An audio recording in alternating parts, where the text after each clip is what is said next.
നമ്മുടെ രാജ്യത്താകമാനം 28,97,000 ക്ഷേത്രങ്ങളുണ്ട്. ഈ ക്ഷേത്രങ്ങളെല്ലാം ഇപ്പോൾ നല്ല രീതിയിൽ വളർന്നു വരികയാണ്.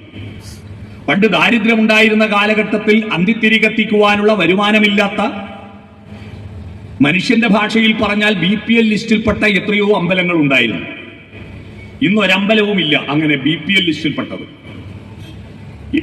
എടലച്ചോട്ടിലും ചെമ്പകച്ചോട്ടിലും കാഞ്ഞിരച്ചോട്ടിലും ഇലഞ്ഞിച്ചോട്ടിലൊക്കെ ഒരു ചെറിയ കല്ലെടുത്ത് വെച്ച് അവിടെ തിരികത്തിക്കുന്ന എത്രയോ കുടുംബക്കാവുകൾ ഉണ്ടായിരുന്നു, നാട്ടുകാരറിയാത്ത സ്വകാര്യ കാവുകൾ. അവിടെയൊക്കെ ഇപ്പോൾ കളിയാട്ടങ്ങളും പെരുങ്കളിയാട്ടങ്ങളും ഗംഭീരമായ ഉത്സവങ്ങളും നടക്കുകയാണ്. ഒരു ഉത്സവ കമ്മിറ്റിയും കടത്തിലോ നഷ്ടത്തിലോ പോകുന്നില്ല. ഇഷ്ടംപോലെ വരുമാനവും വഴിപാടും ക്ഷേത്രങ്ങളിൽ വരുന്നുണ്ട്. ഈ ഒരു വളർച്ചയും ഈ ഒരു അധ്വാനവും ഈ ഒരു പണവും സംഭാരവും എല്ലാം ഉണ്ടാകുമ്പോൾ അതിൻ്റെയൊക്കെ ആത്യന്തികമായ ലക്ഷ്യം എന്താണ്? അതൊരു ഗൗരവതരമായി നമുക്കൊന്ന് പരിശോധിക്കാം. നിങ്ങൾ പ്രാർത്ഥിച്ചത് കൊണ്ട് ഈ ദൈവങ്ങൾക്ക് എന്തെങ്കിലും നേട്ടമുണ്ടോ? നിങ്ങൾ പ്രാർത്ഥിക്കാത്തത് കൊണ്ട് ഈ ദൈവങ്ങൾക്ക് എന്തെങ്കിലും കോട്ടമുണ്ടോ? ഇല്ല. കോവിഡ് കാലത്ത് എല്ലാ ക്ഷേത്രങ്ങളും അടഞ്ഞു കിടന്നല്ലോ. ഒരു പൂജയും ആരാധനയും അഭിഷേകവും ശാന്തിയും നടന്നില്ലല്ലോ. അതിന്റെ പേരിൽ എവിടെയെങ്കിലും ഏതെങ്കിലും ക്ഷേത്രത്തിൽ സ്വർണ്ണ പ്രശ്നം, അഷ്ടമംഗല്യ പ്രശ്നം, താമ്പൂല പ്രശ്നം വെച്ചിട്ട് സാന്നിധ്യ ക്ഷേത്രാണി ബിംബാണി ത്രേണി ലഗ്നേന ചിന്തയേൽ വാരി വെച്ചിട്ട് 2 വർഷം അടഞ്ഞു കിടന്നതുകൊണ്ട് ദൈവം ഇവിടുന്ന് ദൈവചൈതന്യം നഷ്ടപ്പെട്ടു പോയി, അല്ലെ ദൈവം ഇവിടുന്ന് പോയിക്കളഞ്ഞു. അതുകൊണ്ട് വീണ്ടും തന്ത്രിമാരെ കൊണ്ടുവന്നിട്ട് പുനഃപ്രതിഷ്ഠ നടത്തിയാൽ മാത്രമേ ഇവിടെ ഈശ്വര ചൈതന്യം ഉണ്ടാകൂ എന്ന് കേരളത്തിലെയും ഇന്ത്യയിലെയും ഒരു ക്ഷേത്രത്തിലും ഒരു ദേവനും പറഞ്ഞില്ല. അപ്പൊ പ്രാർത്ഥന ഇല്ലാതിരിക്കുമ്പോൾ ദൈവം ക്ഷയിച്ചു പോവുകയും പ്രാർത്ഥിക്കുമ്പോൾ ദൈവം ശക്തിപ്പെടുകയും ചെയ്യുമോ? അങ്ങനെ ശക്തിപ്പെടുകയും ക്ഷയിക്കുകയും ചെയ്യുന്നത് ആൾ മനുഷ്യർ മാത്രമാണ്. ദൈവം അങ്ങനെ ശക്തിപ്പെടുകയും ക്ഷയിക്കുകയും ഇല്ല. അത് നിരീഹനും നിരഹങ്കാരനും അമേയനും ഒക്കെയായി നിൽക്കുന്ന ഒരു മൂർത്തിയായിട്ടാണ് ദൈവത്തെ നമ്മൾ സങ്കല്പിക്കുന്നത്. പിന്നെ എന്തിനാണ് ഈ ഉത്സവങ്ങളും പ്രാർത്ഥനകളുമെല്ലാം ലക്ഷ്യം വെക്കുന്നത്? അങ്ങോട്ടല്ല, ഇങ്ങോട്ടാണ്, അവനവനിലേക്കാണ്. ഈ പ്രപഞ്ചാത്മാവും ജീവാത്മാവും തമ്മിലുള്ള ബന്ധത്തിന്റെ മൂല്യം തിരിച്ചറിയണം. ഇതിൽ നശിച്ചു പോകുന്നതും നശിച്ചു പോകാത്തതും ഏതെന്ന് അറിയണം. നമ്മളെല്ലാം നശിക്കും, എന്നാൽ നമ്മുടെ ആത്മാവ്, ജീവൻ പുതിയ പുതിയ പൊടിപ്പുകളായിട്ട് ഈ പ്രപഞ്ചത്തിൽ വീണ്ടും നിലനിൽക്കും. ഇവിടെ ഇന്ന് ക്ഷേത്രത്തിലേക്ക് വന്ന എല്ലാവരും 1.5 തേങ്ങയുടെ വലിപ്പമുള്ള ഒരു വസ്തു കണ്ണാടിയിൽ കാണിച്ചില്ലേ?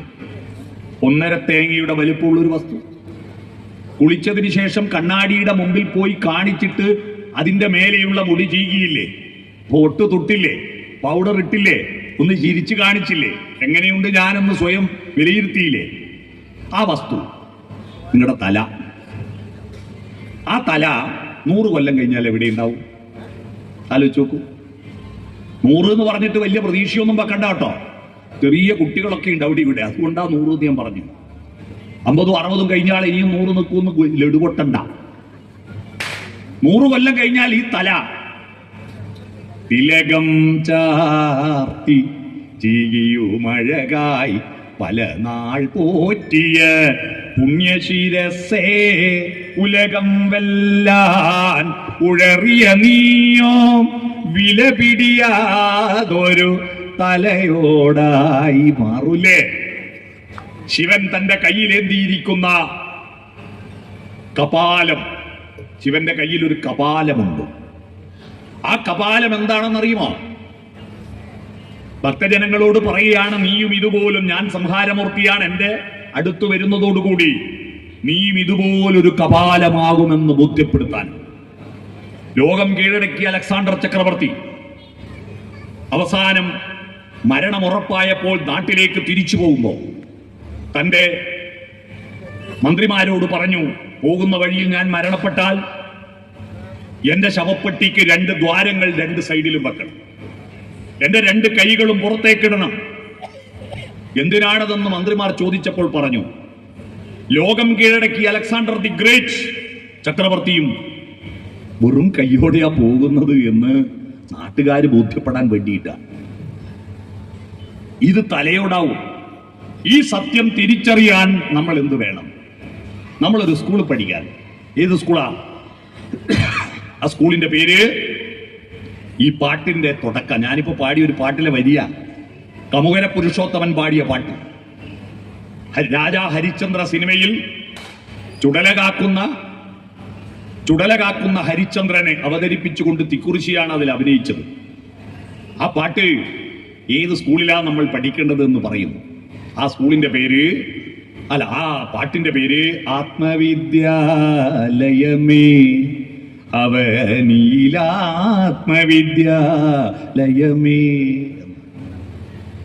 ആ വിദ്യാലയത്തിൽ പോയാൽ, ഈ ചുടലക്കളത്തിലെത്തിയാൽ ഇല്ലാ ജാതികൾ ഭേദവിചാരം ഇവിടെ പുക്കവർ ഒരു കൈചാരം. ഏത് ജാതി ഭേദമുണ്ടോ? രാമായണത്തിൽ ലക്ഷ്മണോപദേശത്തിൽ രാമൻ പറയുന്നുണ്ട്, ഞാൻ രാജാവാണ്, ഞാൻ ബ്രാഹ്മണനാണ്, ഞാൻ ക്ഷത്രിയനാണ്, ഞാൻ ആഢ്യനാണെന്ന് ആവർത്തിച്ചു പറഞ്ഞുകൊണ്ടിരിക്കുമ്പോൾ ബ്രാഹ്മണോഹം നരേന്ദ്രോഹം ആഢ്യോഹം എന്ന മ്രേഡിതം കലർന്നീടും ദശാന്തരേ. ജന്തുക്കൾ ഭക്ഷിച്ചു കാട്ടിച്ചു പോകിലാം, വെന്തു വെണ്ണീറായി ചമഞ്ഞു പോയിടിലാം, മണ്ണിനു കീഴെ കൃമികളായി പോകിലാം, നന്നല്ല ദേഹം നിമിത്തം മഹാമോഹം. ജന്തുക്കൾ പിടിച്ചു തിന്നാൽ ബ്രാഹ്മണന്റെ കാഷ്ടം സ്വർണത്തിൻ്റെതും താണജാതിക്കാരന്റെ കാഷ്ടം വെറും കാഷ്ടവുമാവുമോ? ഇല്ല, എല്ലാവരുടെ കാഷ്ടവും കാഷ്ടം തന്നെ. മണ്ണിൽ കുഴിച്ചിട്ടാൽ MLA-നെയും MP-നെയും മന്ത്രിയെയും കുഴിച്ചിട്ടാൽ ഇത് MP-ന്റെ ശവാൻ. തിന്നണ്ടാന്ന് ഏതെങ്കിലും കൃമീടങ്ങൾ വേണ്ടെന്ന് വെക്കുമോ? ഇല്ല, എല്ലാം പോവും. തീയിൽ വെച്ചാലോ വെന്തു വെണ്ണീറായി ചമഞ്ഞു പോയിടില്ല, വെറും വെണ്ണീരാവും അല്ലേ? മഹാരാഷ്ട്രയിലെ ഉപമുഖ്യമന്ത്രി ഇന്ന് രാവിലെ വീട്ടിൽ നിന്ന് പുറപ്പെടുമ്പോൾ ഉപമുഖ്യമന്ത്രിയായിരുന്നു. അദ്ദേഹത്തിന് എസ്കോർട്ട് ഉണ്ടായിരുന്നു, അദ്ദേഹത്തിന് പോലീസുകാർ സല്യൂട്ട് അടിച്ചിരുന്നു. പക്ഷെ ആ വിമാനം തകർന്നു വീണപ്പോൾ അജിത് പവാർ മനവനാട്ടെ യാചകനാട്ടെ വന്നിടുമൊടുവിൽ വഞ്ചിത നടുവിൽ. ഈ ആത്മവിദ്യാലയത്തിൽ പഠിക്കണം. ആത്മവിദ്യാലയത്തിലേക്ക് പോകാൻ സ്കൂൾ ബസ് ഉണ്ടോ? ആത്മവിദ്യാലയത്തിലേക്ക് പോകാൻ ഓട്ടോറിക്ഷ ഉണ്ടോ? ഇല്ല. ആ വിദ്യാലയത്തിലേക്ക് പോകാൻ മാനസ സഞ്ചരരേ ബ്രഹ്മണി മാനസ സഞ്ചരരേ. മനസ്സുകൊണ്ട് യാത്ര ചെയ്യണം. ആ മനസ്സുകൊണ്ട് യാത്ര ചെയ്യാൻ അറിയുന്ന ഒരേ ഒരു ജീവി മനുഷ്യനാണ്. പക്ഷിമൃഗാദികൾക്ക് മനസ്സുകൊണ്ട് യാത്രയില്ല. നിങ്ങൾ കൊട്ടിയൂർ അമ്പലത്തിൽ പോയിട്ടുണ്ടോ? കൊട്ടിയൂർ അമ്പലത്തിൽ പോകാൻ വേണ്ടി ഉഴക്കുറത്തുനിന്ന് നേരെ കല്യാശ്ശേരി പോയി, കല്യാശ്ശേരിയിൽ നിന്ന് വളപട്ടണം പാലവും കടന്നിട്ട് പുതിയ തെരു കടന്നിട്ട് ചിറക്കൽ വഴി പള്ളിക്കുന്ന് സെൻട്രൽ ജയിലിന്റെ മുന്നിലൂടെ പോയിട്ട് ചെട്ടിപ്പീടിയും കടന്ന് തെക്കി ബസാറും കടന്നിട്ട് കണ്ണൂർ കാൽടെക്സ് കഴിഞ്ഞിട്ട് താവക്കര സ്കൂളിന്റെ റെയിൽവേ അണ്ടർ ബ്രിഡ്ജിലൂടെ കടന്നിട്ട് ഇടത്തോട്ട് പോയാൽ പുതിയ ബസ് സ്റ്റാൻഡിൽ നിന്ന് ബസ് കയറിയാൽ കൊട്ടിയൂർ ബസ് കയറിയാൽ താണ മേലെ ചൊവ്വ താഴെ ചൊവ്വ ചാല കാടാച്ചിറ മൂന്നുപേരിയ പെരളശ്ശേരി മമ്പറം കഴിഞ്ഞാൽ പിന്നെ പാച്ചപ്പൊയ്യ മുകേരി കിണവക്കല് പുറക്കളം. ആടെ ഇടത്തോട്ട് തെറ്റിയ കൂത്തുപറമ്പ് ടൗണിലെ ബ്ലോക്ക് പെടാണ്ട് നേരെ പഴയ നേരത്ത് വഴി തുക്കലങ്ങാടി എത്തിയാൽ ആടെ ഇടത്തോട്ട് പോയാൽ മട്ടന്നൂരാവും. വലത്തോട്ട് പോയാൽ നേരെ കൈതേരി മാനന്തേരി എൻ്റെ നാട് ചിറ്റാരിപ്പറമ്പിലെത്തിയ പിന്നെ കണ്ണവും പാലവും കടന്നിട്ട് കോളയാട് വഴി നെടുമ്പോയിലെത്തിയ മാനന്തവാടി ചുരം വലത്തോട്ട് പോകുമ്പോൾ നമ്മൾ ഇടത്തോട്ട് കയറി 1 കിലോമീറ്റർ പോയാൽ വാരപ്പീടി എന്ന് വലത്തോട്ടിറങ്ങിയാൽ പെരുന്തോടിയിൽ നിന്ന് ഇടത്തോട്ട് തെറ്റി കൊളക്കാട് നിന്ന് ഇടത്തോട്ട് തെറ്റിയാൽ മഞ്ഞാമ്പറം ജംഗ്ഷനിൽ വെച്ചിട്ട് കണിച്ചാർ റോഡ് വന്ന് ചേരും. അവിടെ നിന്ന് വലത്തോട്ട് തെറ്റിയ കേളകൻ ടൗൺ കഴിഞ്ഞിട്ട് ചുങ്കക്കുന്നും കഴിഞ്ഞിട്ട് പാമ്പറപ്പാനും കഴിഞ്ഞിട്ട് നീണ്ടുനോക്കിയും കഴിഞ്ഞിട്ട് കൊട്ടിയൂർ അമ്പലത്തിന്റെ അവിടെ ബസ് ഇറങ്ങിയാൽ മെയ് മാസം 25-ന് ശേഷമാണെങ്കിൽ നിങ്ങൾക്ക് അക്കരെ കൊട്ടിയൂർ പോകാം, അല്ലെ ഇക്കരെ കൊട്ടിയൂർ അമ്പലത്തെ തൊഴുതു വരാം.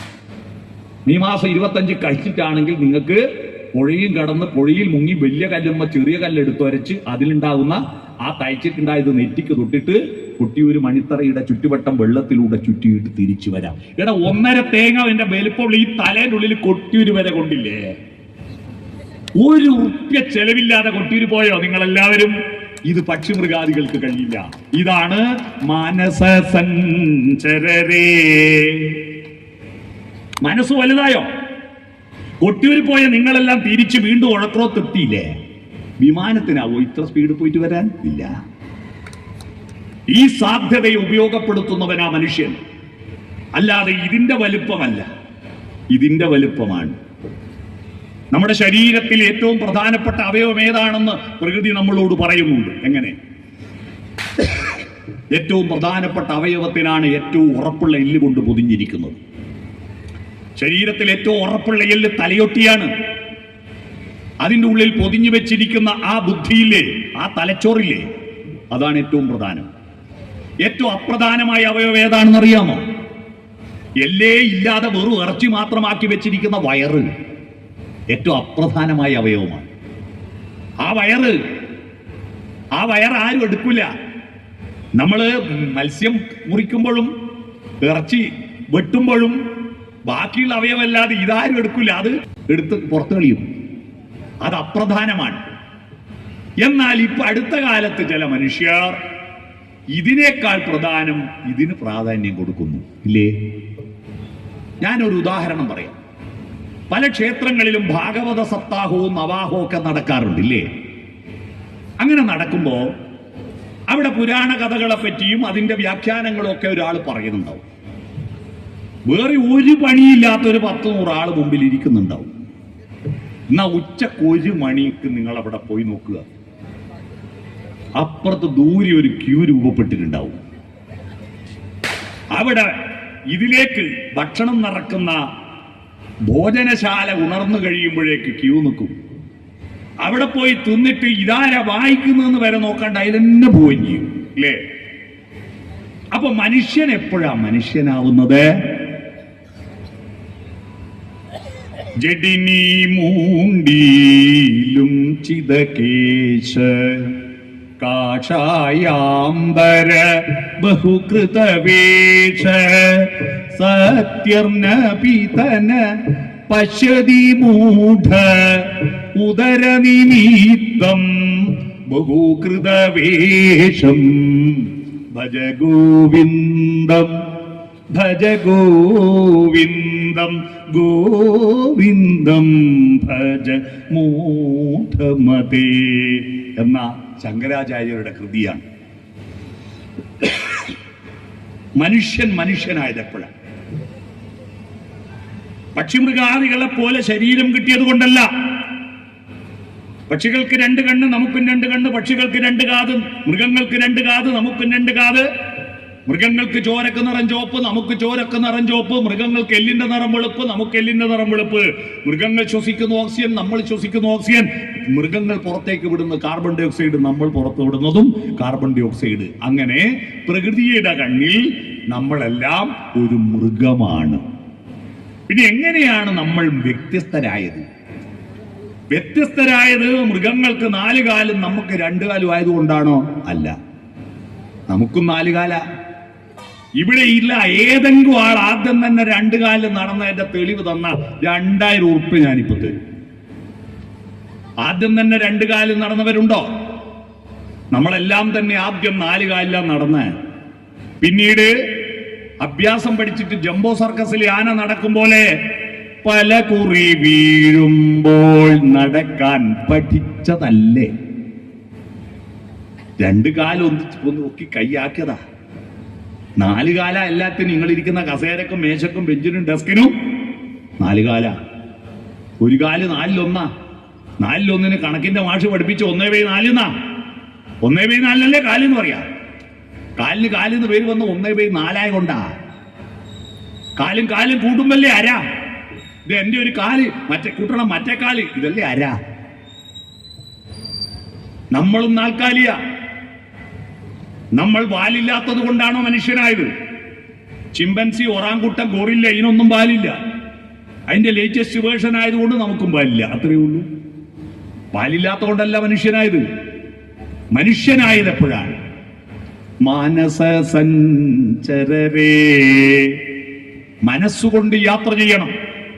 ആ യാത്രയിൽ മനുഷ്യൻ ഭൂതകാലത്തിലേക്കും കാലത്തിലൂടെ യാത്ര ചെയ്തു, ഭാവി കാലത്തിലേക്കും. അതുവരെ ഭൂതഭാവികൾ ഉണ്ടായിരുന്നില്ല. പക്ഷിമൃഗാദികൾക്ക് എവിടെ നിന്നോ വന്നു ഞാൻ, എവിടേക്കോ പോന്നു ഞാൻ എന്നറിയില്ല.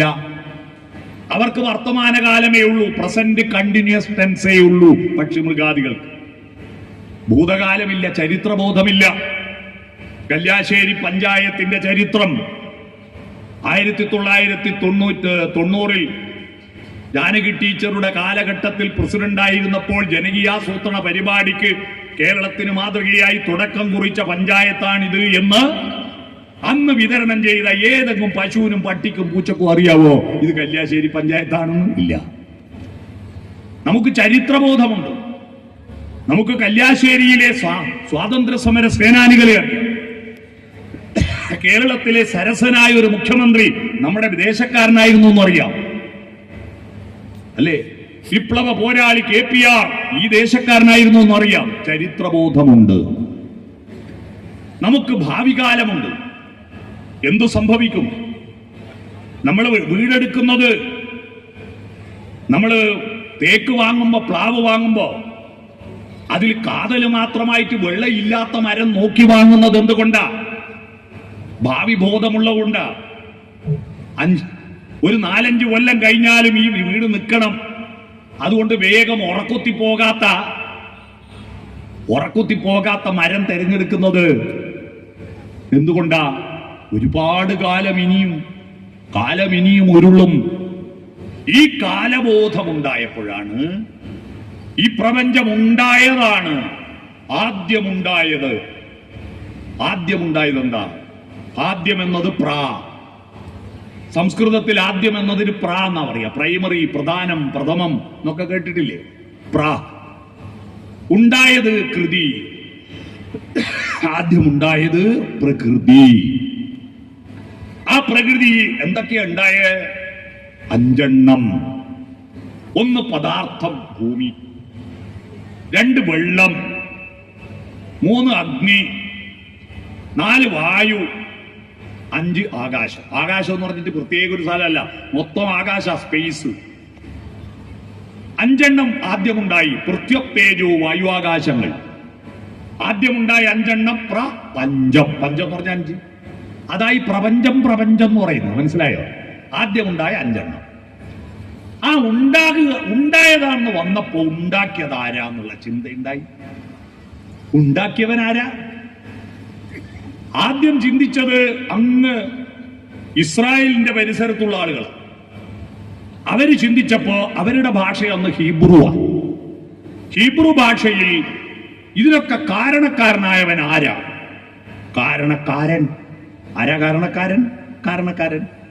കാരണക്കാരൻ എന്ന വാക്കിന് ഹീബ്രു ഭാഷയിൽ പറയും യഹോവ. മനസ്സിലായോ? യഹോവ. ഭാരതത്തിലെ സംസ്കൃതത്തിൽ ഇത് മൊത്തം ബ്രഹ്മമാണ്. ബ്രഹ്മം എന്ന് പറഞ്ഞാൽ പരബ്രഹ്മം എല്ലാം ചേർന്നത്. അതുണ്ടാക്കിയവൻ ബ്രഹ്മാവ്. ഉണ്ടാക്കിയവൻ എന്ന ദൈവസങ്കല്പം ഉണ്ടായി. കാലബോധം ഉണ്ടായ പോരല്ലോ, നിലനിൽക്കണ്ടേ, ജീവിക്കണ്ടേ? ജീവിപ്പിക്കുന്നവൻ, വികസിപ്പിക്കുന്നവൻ, വിശ്വം മുഴുവൻ വികസിപ്പിക്കുന്നവൻ, അതാ വിഷ്ണു. പിടികിട്ടിയോ? വിഷ്ണു എന്ന വാക്കിന്റെ അർത്ഥം വിഷ്ണു. അതാണ് സ്ഥിതിപാലകൻ. പിന്നെ ഇതെല്ലാം ഇതുപോലെ ഉണ്ടായതെല്ലാം പ്ലാസ്റ്റിക് പോലെ ഇവിടെ കടന്ന എന്തെങ്കിലും രസം ഉണ്ടാവുമോ? നമ്മളെ നാട്ടിൽ പണ്ടുണ്ടായ മനുഷ്യരെല്ലാം അതേ കോലത്തിൽ നിൽക്കുന്നുണ്ടെങ്കിൽ നമുക്ക് ഇവിടെ ജീവിക്കാൻ സ്ഥലം ഉണ്ടാവുമോ? പുതിയ കുഞ്ഞുങ്ങൾ ജനിച്ചില്ലെങ്കിൽ, പുതിയ പൂക്കൾ വിരിഞ്ഞില്ലെങ്കിൽ, പുതിയ കായകൾ ഉണ്ടായില്ലെങ്കിൽ ഈ ഭൂമി പോലത്തെ നരകം വേറെ ഉണ്ടാവില്ല. അതുകൊണ്ട് പഴയത് പോകണം. പുനരപി ജനനം പുനരപി മരണം പുനരപി ജനനീ ജഠരേ ശയനം ഇഹ സംസാരേ ബഹുദുസ്താരേ ഹൃദയാ പാരേ പാഹി മുരാരേ ഭജ ഗോവിന്ദം ഭജ ഗോവിന്ദം. ഇതിങ്ങനെ സസ്റ്റൈനബിൾ ഡെവലപ്മെന്റ് ഉണ്ടാവണം, ഇല്ലാതാവണം, ഉണ്ടാവണം, പഴയത് പോയി പുതിയത് വരണം. അതുകൊണ്ട് മരണം എന്ന് കേൾക്കുമ്പോൾ പേടി വേണ്ട. മരണം പോലെ നന്മയുള്ള ഒരു കാര്യം ലോകത്ത് വേറെയില്ല. കാരണം നമ്മൾ മരിച്ചില്ലെങ്കിൽ പുതിയ കുട്ടികൾ ഉണ്ടാവില്ല.